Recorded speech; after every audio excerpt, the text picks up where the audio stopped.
Euzubillahimineşşeytanirracim. Bismillahirrahmanirrahim. Rabbi şrah li sadri ve yassir li amri ve hlul uqdeten min lisani yafqahu qavli. Allahın salamı, bərəkəti və məğfirəti olsun pak əhl-i beytinə və siz dəyərli əhl-i beyt aşiqlərinin üzərinə. Sizləri və özümü Allahın təqvasına riayət etməyə dəvət edirəm. Allah təbarək və teala hər birimizi təqva əhlindən qərar versin inşallah. Dəyərli müsəlmanlar, bugün Allahın qatında çox əzəmətli olan bir günlərdəndir, aylardandır. Şaban ayının bugün 3-üdür, cümə günüdür.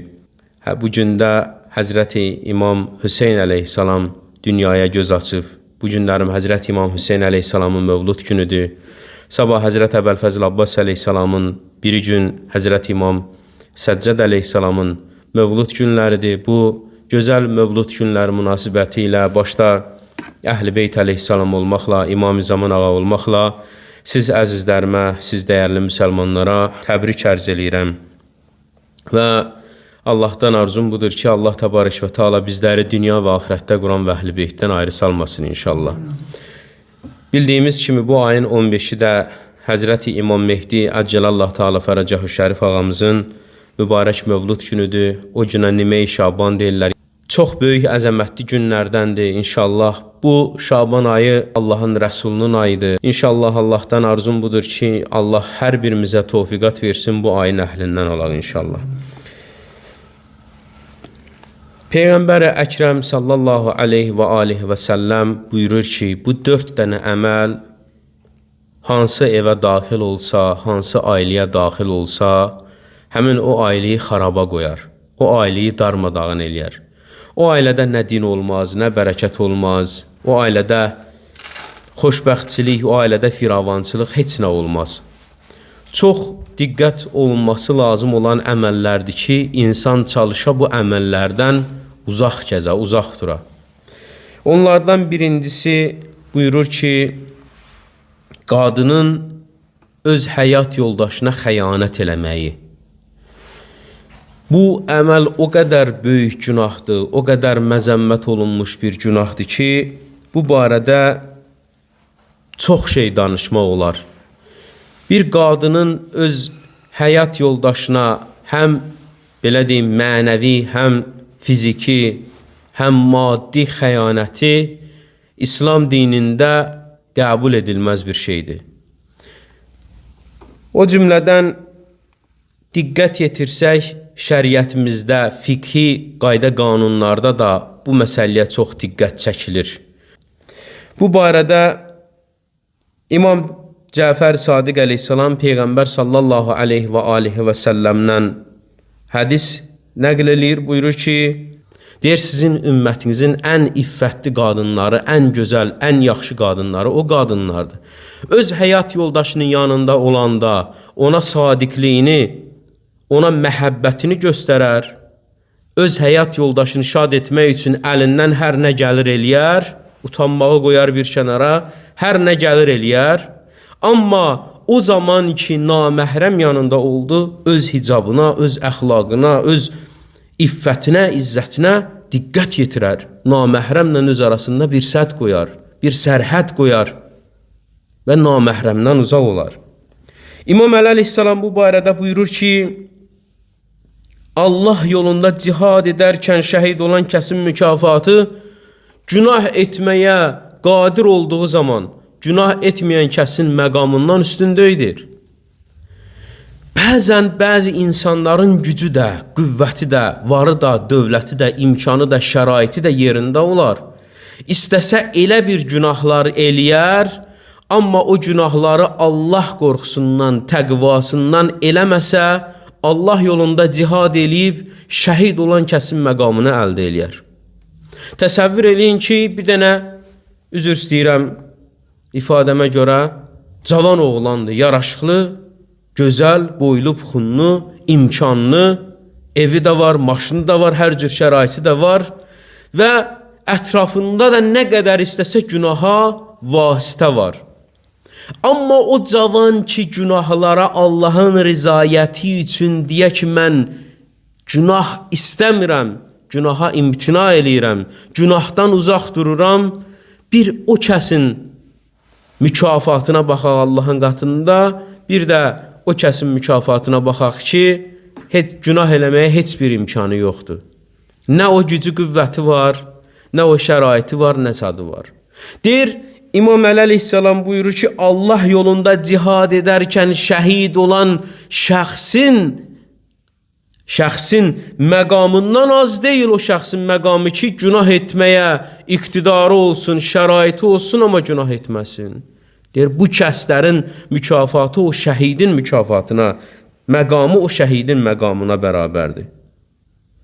Və hədisinin davamında buyurur ki, iffətli şəxslər mələklərdən aşağı deyil, hətta mələklə eyni səviyyədədir. Allah o qədər dəyər verir o kəsə ki, günah etməyə imkanı ola, günah etməyə şəraiti ola, amma günah eləməyə, günahdan uzaq ola, təqvalı ola. Allah o qədər dəyər verir o kəslərə. Bu hədis həm kişiyə aiddir, həm qadına aiddir ki, insan öz nəfsinin üstünə ayağını qoysa, o nəfsi o qədər insanı yüksəklərə qaldırar, mənəvi zirvələri fəth eləyər ki, insan özü axirət günü etdiyinin nə qədər mühüm bir əməl olduğunun şahidi olar ki, mən dünyada heç fərqində olmamışam, nə iş görmüşəm. Allah ona elə bir məqam verər. İkinci, evi xaraba qoyan əməl, ailələri darmadağın eləyən əməl oğurluqdur. Oğurluq iki mənayadır. Biri o mənayadır ki, evin rəisi, evin kişisi gedə kiminsə də malını oğurya, haqqını qəsb eləyə gətirə, o oğurluq puldan, o oğurluq maldan, hər nədən öz ailə üzvlərinə yedizdirə. Deyir, bunlar həmin o ailəyi xaraba qoyar. O ailəyi darmadağın eləyər. O ailədə mənəviyyat olmaz. O ailənin Allahın qatında bir dəyəri olmaz. İkinci mənası da budur ki, bunun evdə kişi pul qazanır, gətirir, evə qoyur, evdən çıxıb gedəndə övladı, həyat yoldaşı o puldan götürür, oğruyur. O puldan qəsb eləyir. Kişiyə də heç nə demir, kişiyə də heç nə bildirmir. Kişi axı öz həyat yoldaşına, belə deyim, etibarı var. Öz həyat yoldaşına inamı var, güvəni var. Evdə ki, qazanır, gətirir pulu evə qoyur, qadın o puldan götürür, gizlim özü istədiyi yerlərə xərcləyir. Heç ərinə də, həyat yoldaşına da demir ki, mən belə elədim. Və yaxud da ki, evdə övladlar götürə ananın pulunu oğurya, atanın pulunu oğurya. Deyir, o evdə ki, oğurluq hadisələri baş verir, o evdən bərəkət uzaqlaşar, o evdən rəhmət uzaqlaşar. Bu barədə İmam Cəfər Sadiq əleyhissalam Həzrət Rəsulullahdan nəql eləyir ki, sənə etibar edənə xəyanət etmə. Bir nəfər ki, sənə etibar eləyir, sənə güvənir, deyir, ona xəyanət etmə. Baxmayaraq, o sənə xəyanət etmiş olsa belə. Deyir, sənə vaxtı ilə xəyanət etmiş olsa belə, sən ona xəyanət etmə. Peyğəmbər sallallahu aleyhi və aleyhi və səlləm buyurur ki, kişi üçün böyük bir xoşbəxtçilikdir ki, kişi evdən çıxıb gedəndə onun həyat yoldaşı, onun ailəsi, onun uşaqları, övladları birinci öz iffətini, öz namusunu qorusun. İkinci də həyat yoldaşının, ailənin başçısının onlara əmanət elədiyi, onlara qoyduğu imkanını, varını, dövlətini, pulunu qorusun. Deyir, kişi üçün ən böyük xoşbəxtçiliklərdəndir bu. Hədislərdə qeyd olunur ki, ailədə xəyanət və gizli oğurluqda bir neçə dənə fəsadı var. Yəni, əgər ailə bir-birinə əgər xəyanət eləyirsə də, ailədə əgər oğurluq hadisələri baş verirsə də, bir çox fəsadlar var adama. Onlardan 3 dənəsini sizə saymaq istəyirəm. Birinci fəsadı budur ki, ruzi bərəkət o ailədən çıxar gedər. Ruzi bərəkət uzaqlaşar. Evdə səmimiyyət yoxdursa, Allah o ailənin bərəkətini götürər. O ailədə ki, bir-birinə qarşılıqlı hörmət yoxdur, o ailədə ki, bir-birinə, belə deyim, etibar yoxdur, xəyanətlər olur, Bir-birinin pulunu, malını oğruyurlar. Deyir, o ailədə bərəkət olmaz. İkincisi, fəsadı budur ki, o ailədə dualar qəbul olunmaz. Hədislərdə var ki, haram bir tikə ki bədənə hopdu, haram bir tikə ki o bədənə nüfuz elədi, o bədənin dualarının qəbul olunmağı çox çətindir. Çox çətindir. Bəzən gəlirlər, sual verirlər ki, niyə bizim dualarımız qəbul olunmur? Dualarımızın qəbul olunmamağının bir çox səbəbləri var. Onların başında duran səbəbi budur ki, haram etdiyimiz haramlar, əl uzatdığımız haramlar, yediyimiz haramlardır ki, bizim dualarımız qəbul olunmur. Bir çox səbəbləri var. Onların başında budur ki, olunan haram işlər duaların qarşısında divar olar. Sədd olar ki, o dua o divardan o üzə keçməz. Oğurluğun üçüncü fəsadı budur ki, o evdə güvən olmaz, inam olmaz, etibar olmaz. O evin güvəni sarsılar, etibarı sarsılar. İmam Əli əleyhissalam bu barədə buyurur, əmanətə xəyanət yoxsulluğun başlanğıcıdır, kasıbçılığın başlanğıcıdır. Bəzi adamlar var, görürsən ki, əli güclü də pul tutur. Görürsən ki, gedir, işləyir, qazanır, müəyyən miqdarda günə xeyli bir miqdarda da pul qazanır, gətirir, gətdiyi ilə o pul yoxa çıxır. Onun nə bərəkəti qalır, nə özünə bir faydasını görür.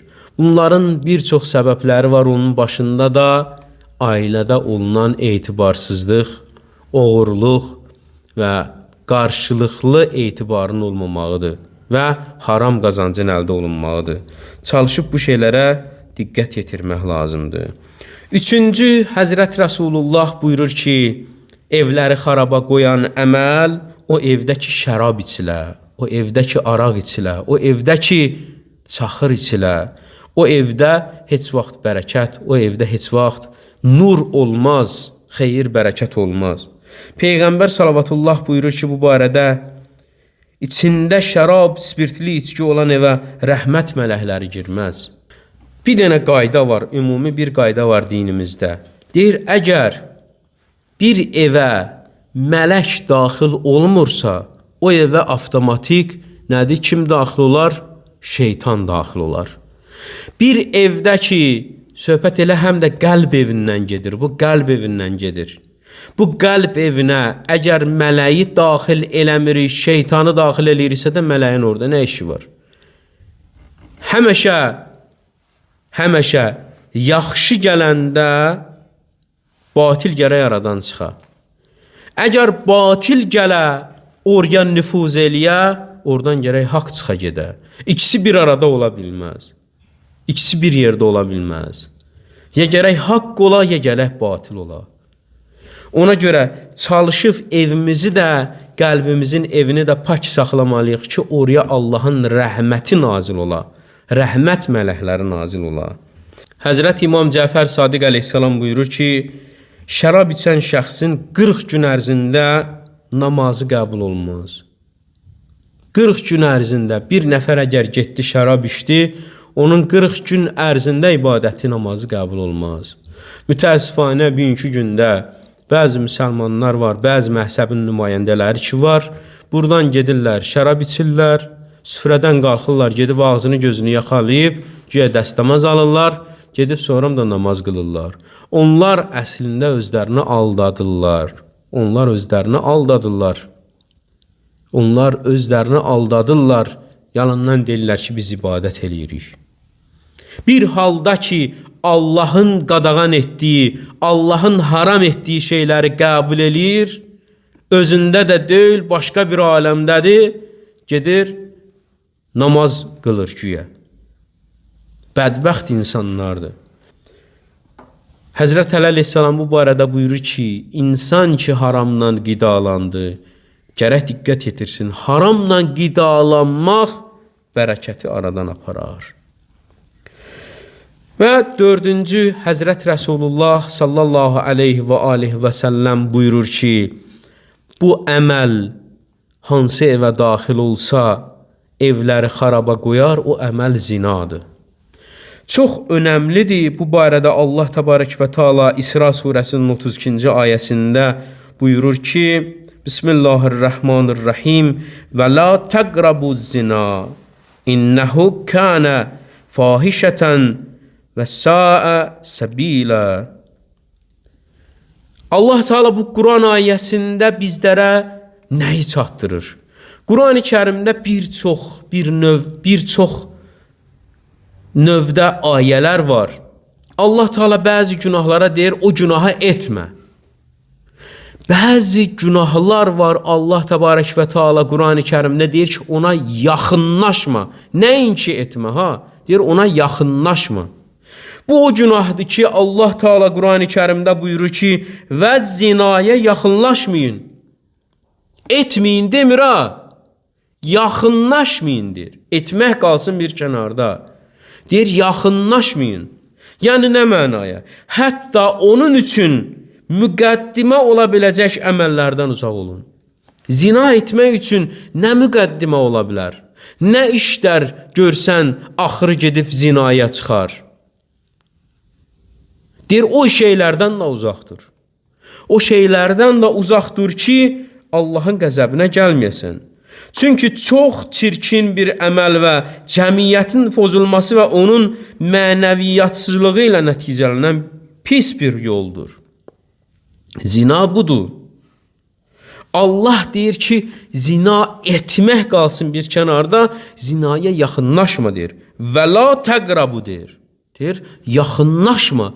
Peyğəmbər salavatullah buyurur, zinanın birinci fəsadı budur ki, zina yoxsulluq gətirir və evləri xaraba qoyur.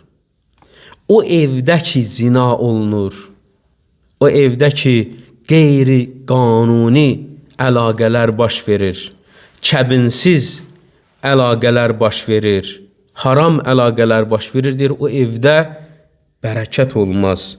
O evdən ki, zina qapıdan girar, yoxsulluq pəncərədən qaçar gedər. Buna gərək zinanın birinci fəsadı budur.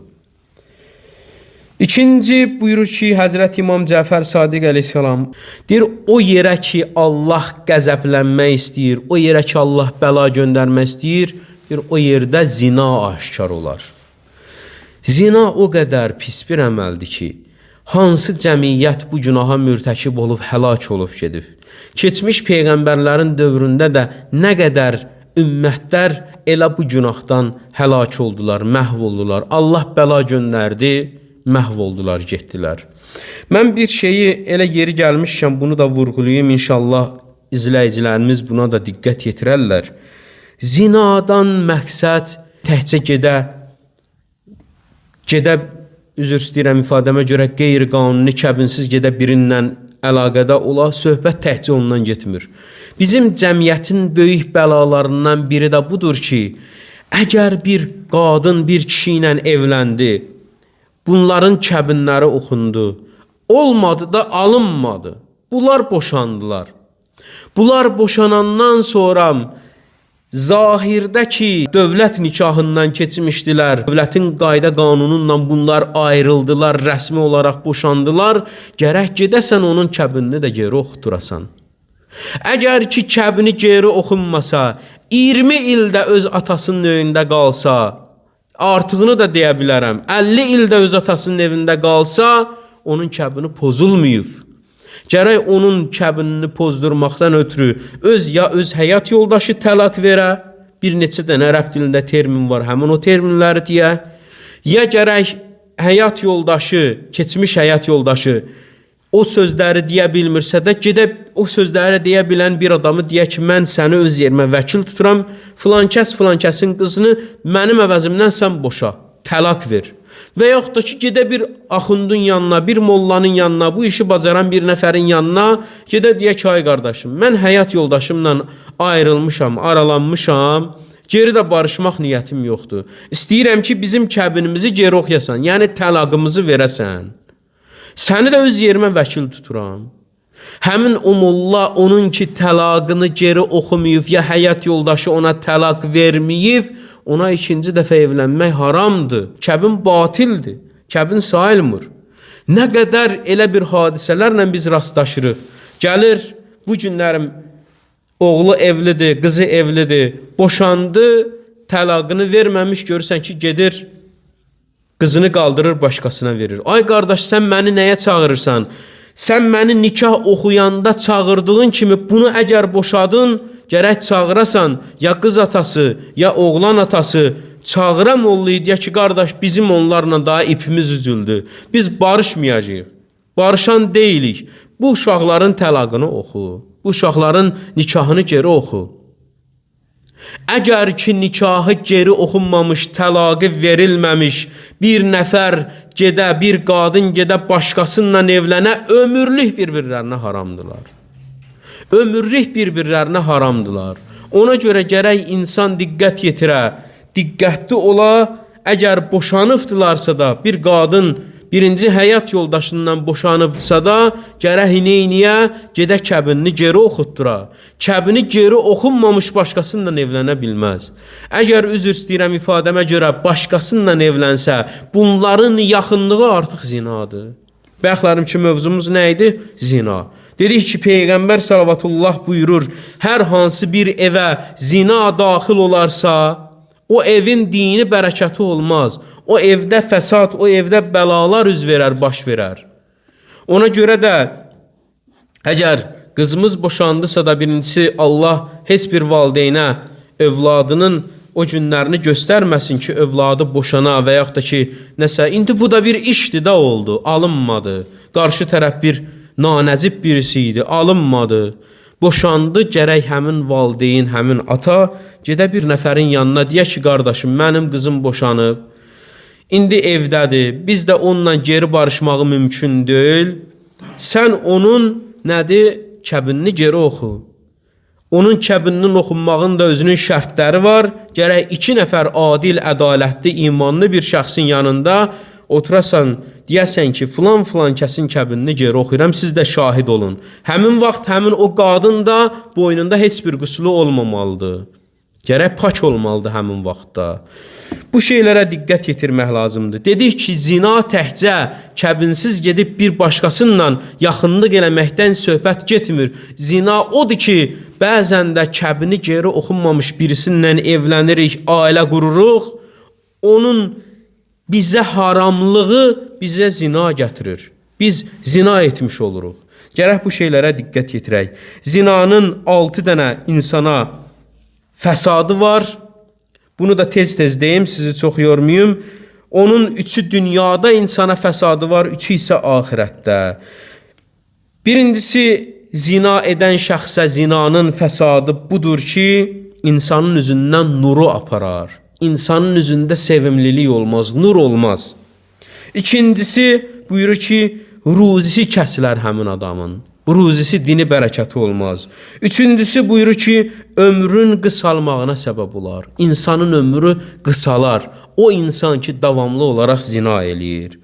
Ahirətdəki insana olan mənfi təsirlərdə budur ki, Allahın qəzəbinə səbəb olar. İkinci, hesab kitab ondan çətin götürürlər. Bəzən qiyamət günü Allah Teala bəzi insanlardan yüngül hesab tutar. Görər ki, bu dünyada əməli salih bəndə idi, yaxşı bir bəndə idi, ondan yüngül hesab kitab tutar. O insanlar ki, dünyada böyük günahlara mürtəkib idilər, bilirdilər və o günahları da tərk eləmirdilər, Allah zərgər dəqiqliyində ondan hesab kitab eləyər. Ondan hesab kitabı çətin eləyər. Ahirətdə olan 3-cü fəsadı budur ki, cəhənnəm odunda əbədi qalmağına səbəb olar.